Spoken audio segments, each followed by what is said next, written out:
Mula ngayon, hindi na miyembro ng F4 si Lei. Si Shihin na pumalit. Ang sino mong babangga sa kanya, papabagsakin ko. Narinig niyo? Hindi pwede yun. Bakit si Shinge ang pumalit kay Watsile? Hindi naman yata yun tama.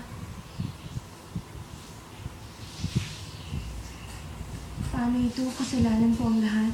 Sanchay, sabihin mo nga sa akin na nangyayari. Bakit bigla na ako naging F4? Ginagalang na ako ngayon ng lahat ng tao. Natupad na ang panaginip ko kagabi. Ang saya ko! Shinghe, at bakit ka naman masaya sa nangyari? Ngayong F4 na ako, hindi na nila ako paglalaroan. Sige. Nalimutan ko pa na sabihin. Ano yun? Huwag mo na sila kakausapin. Pero bakit? Kaibigan ko si Sanchay. 1 linggo na lang.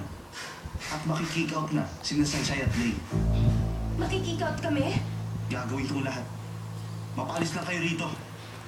Russell, nagbibiro ka ba? Paano na si Lei? Tumahimik kayo. Akong masusunod. Sandali lang, talaga may papakikout mo sila? Sandali lang! Sinabi na sandali lang! Ano karapatan mo paalisin kami? Damingse, kahit man lang para sa akin, huwag mo na silang paalisin. Tumahimik ka nga! Dawing sir! Wala kang karapatan paalisin kami rito! May karapatan siya. Malakas ang impluensya ng pamilya ni Daming Sir sa eskwelahan ito.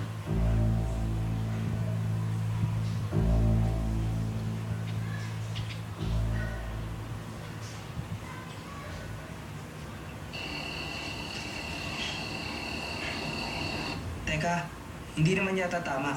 Napaalisin mo sila sa eskwelahan. Huwag kang magmarunong. Wala kang pakialam sa gusto kong gawin. Tama siya dun. Dati pinapahirapan natin ang isang tao para mag-drop.